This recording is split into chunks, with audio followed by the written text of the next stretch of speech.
Movies are expensive, so before you spend your hard-earned money on the latest flick, we're going to let you know whether they're worth your time. Movie reviewer Ryan Hill is here. Welcome, Ryan. Thank you for having me. Okay, the Teenage Mutant Ninja Turtles. They're still teenagers? They're not grown by now?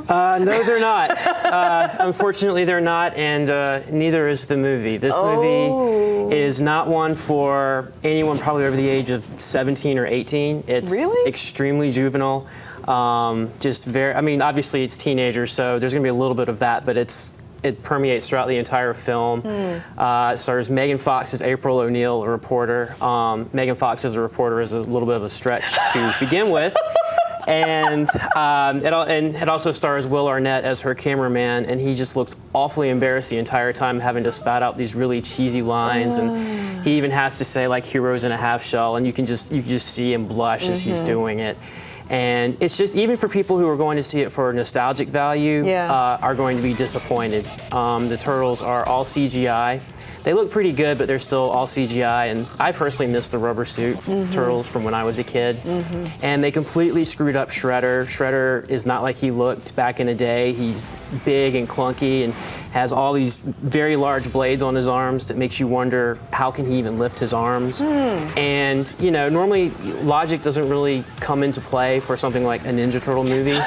But even then, you're kind of like, really? Yeah. And it's also going to be playing in 3D, and I have to say, do not see it in 3D. It's produced by Michael Bay, which tells you it's just going to be lots of fast cuts and nonsensical action.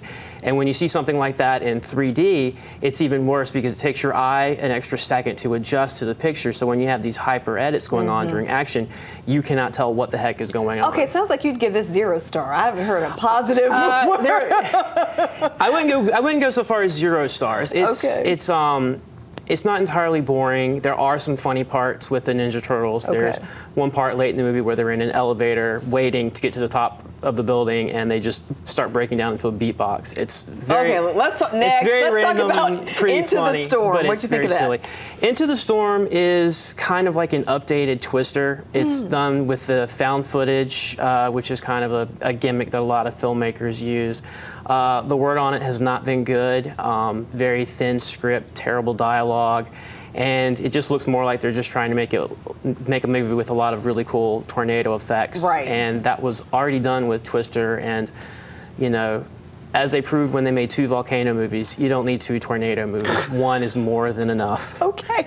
The 100-Foot Journey. The previews look really interesting. Yes. The 100-Foot Journey stars Academy Award winner Helen Mirren. She stars as a French restaurateur, and who in this small French village, and this Indian family moves in across the street and opens up an Indian restaurant.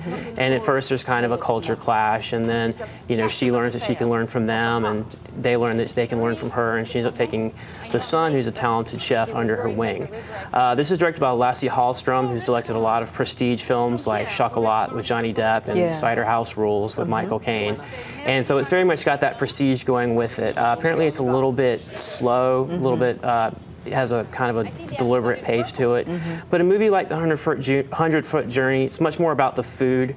And so if you like seeing lots of like really good images of gourmet food being prepared, the movie's probably for you. Do you have to be a foodie, you think, to enjoy this movie? It would help. It would help. Just like with earlier in the summer, you had Jon Favreau's Chef, which was a delightful film about a chef who ends up opening up a taco truck. And it's very much like that. You know, if you enjoy seeing food well lit, looking, you know, tastier than it normally is, it does. It helps.